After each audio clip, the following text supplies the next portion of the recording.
Islam memudahkan bagi Abdullah bin Hudzafah As-Sahmi untuk bertemu dengan dua penguasa dunia pada zaman itu, Kisra Raja Persia dan Caesar Raja Romawi. Pada tahun 19 Hijriah, Umar bin Khattab mengirim pasukan untuk pergi ke Romawi. Di dalamnya ada Abdullah bin Hudzafah, dan Caesar Raja Romawi pernah mendengar akan kehebatan pasukan muslimin pada saat itu, yang mana mereka berani mati di jalan Allah dan Rasul-Nya.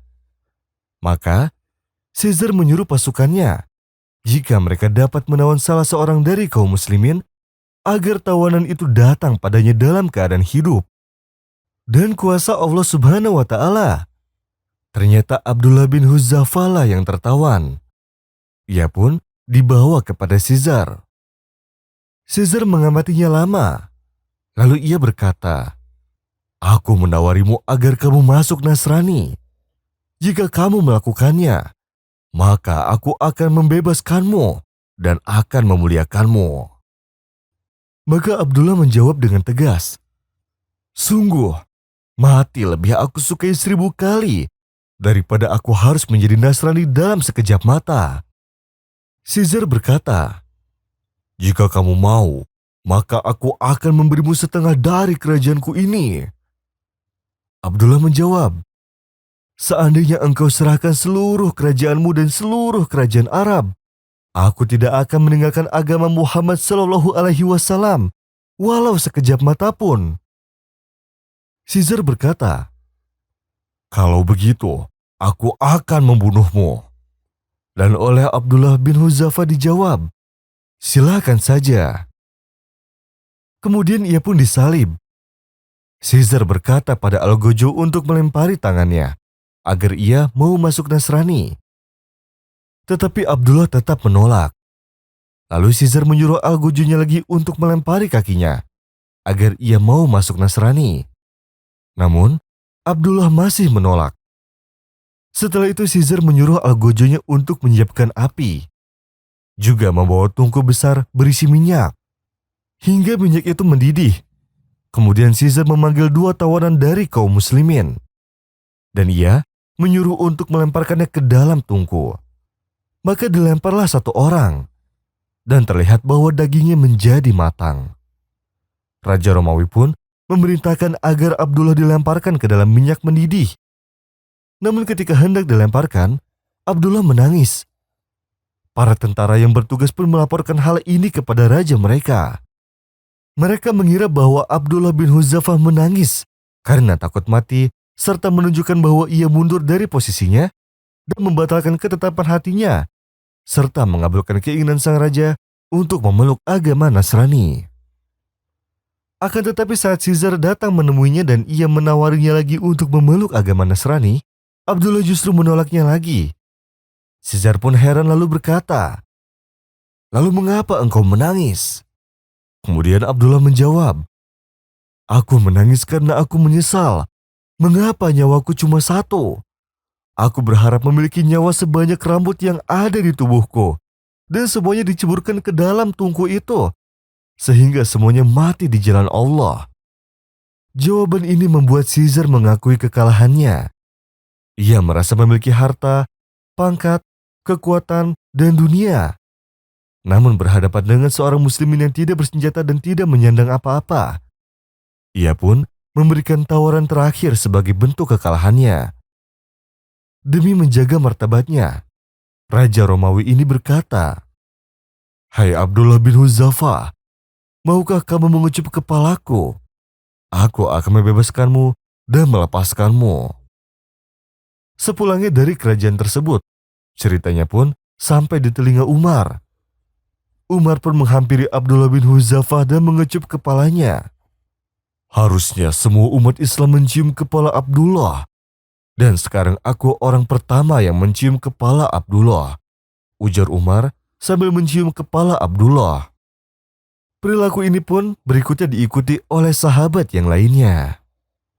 Muhammadur Rasulullah walladzina ma'ahu asyidda'u 'alal kuffari ruhama'u bainahum تراهم ركعا سجدا يبتغون فضلا من الله ورضوانا سيماهم في وجوههم من أثر السجود ذلك مثلهم في التوراة ومثلهم في الإنجيل كزرع أخرج شطأه فآزره فاستغلظ فاستوى على سوقه يعجب الزراع ليغيظ بهم الكفار وعد الله الذين آمنوا وعملوا الصالحات منهم مغفرة وأجرا عظيما. Di umurnya yang ke-18 tahun, Hana menikah dengan seseorang yang umurnya terpaut 30 tahun darinya. Karena dia ingin keluar dari rumah keluarganya, yang mana dia seperti dipenjara di sana. Dan dia menyangka bahwa suaminya akan mengajaknya keliling dunia, serta memenuhi semua keinginannya, dan dia tidak tahu bahwa di rumah suaminya, dia juga akan merasakan seakan ia masuk penjara lagi. Bahkan rasa itu kali ini lebih berat. Setelah menikah, saudari dari suami Hana berkunjung ke rumah suaminya tersebut. Dan ketika ia mengetahui bahwa Hana tidak menunaikan sholat, serta tidak mengerti tentang agama, lalu dia menasihati saudaranya untuk menceraikannya jika Hana tidak ingin belajar ilmu agama. Lalu sang suami pun menasihati istrinya tersebut. Tetapi sang istri justru tidak mendengarkan ucapan suaminya. يوم يكشف عن ساق ويدعون إلى السجود فلا يستطيعون خاشعة أبصارهم ترهقهم ذلة وقد كانوا يدعون إلى السجود وهم سالمون. Dan dengan banyak sebab, sang suami menolak pergi keluar bersamanya karena dia merasa sudah tua, dan dia juga tidak mengizinkan istrinya pergi dengan teman-temannya. Dan dia menyuruhnya untuk tetap di rumah untuk setiap saat. Dan itu membuat istrinya berkenalan di media sosial dengan beberapa orang lain. Dan dia merasa bebas dan senang walaupun berada di dalam rumah. Dia juga merasa hidup kembali. Lalu dia memakai beberapa aplikasi media sosial lainnya hingga terjadi sesuatu yang dilarang, yaitu menjalin hubungan dengan orang yang asing. Dan hubungan ini dimulai dengan perkenalan dan berakhir dengan penyesalan.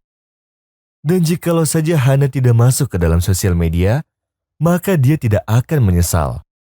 Kemudian dia mengenal orang baru lagi, dan dia bermain internet ketika suaminya sedang keluar rumah.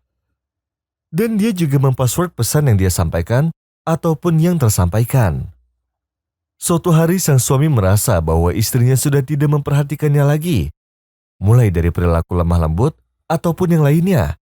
Bahkan ia tidak menjalankan hak-hak suaminya atau menyediakan makanan serta pakaiannya. Lalu dia pun mengancamnya dengan menceraikannya jika istrinya tidak berubah seperti semula lagi. Akan tetapi sang istri seakan berpura-pura tidak tahu, dan dia bersikeras dengan kebiasaannya itu. Dan dia berpikir bahwa orang yang banyak berkenalan dengannya akan menikahinya, dan bahwa dia akan memilih salah satunya sebagai alternatifnya. Dan setelah dia terus bersikeras, maka sang suami pun menceraikannya setelah dia tidak menjalankan hak-haknya kepada suaminya. Dan setelah 2 tahun dari perceraiannya, tidak ada yang mendekatinya untuk menikahinya. Setelah semua orang yang mengenalnya melarikan diri darinya. Dan dia tetap seakan dipenjara dalam rumah keluarganya sampai hari ini juga. واتقوا يوما ترجعون فيه إلى الله ثم توفى كل نفس ما كسبت وهم لا يظلمون.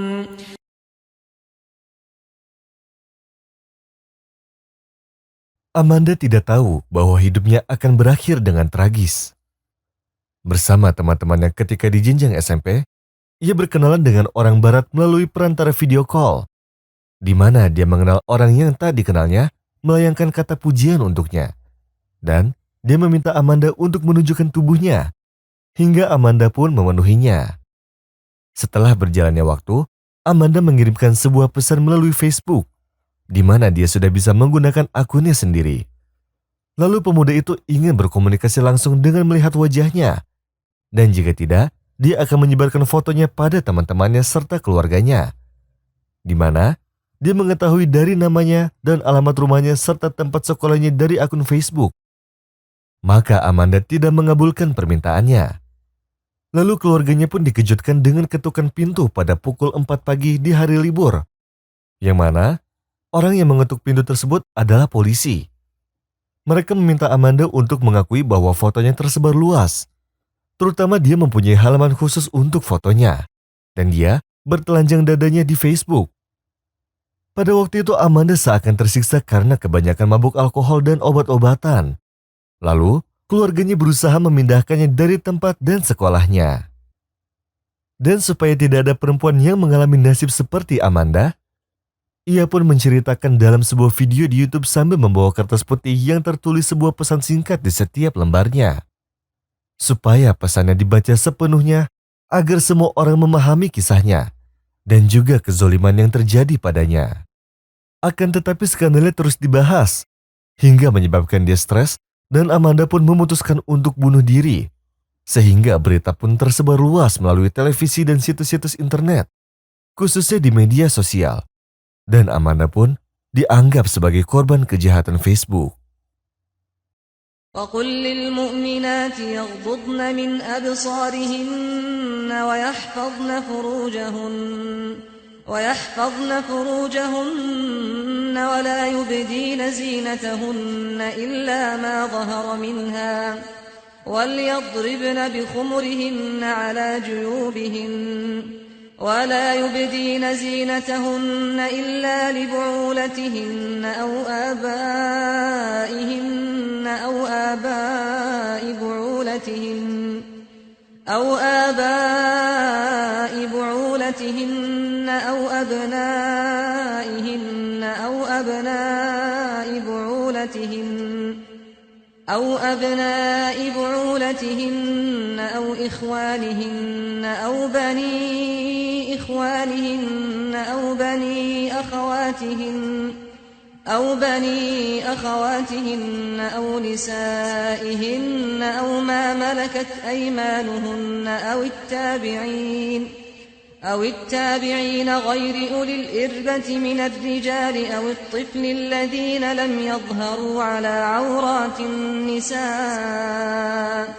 ولا يضربن بأرجلهن ليعلم ما يخفين من زينتهن وتوبوا إلى الله جميعا أيها المؤمنون لعلكم تفلحون.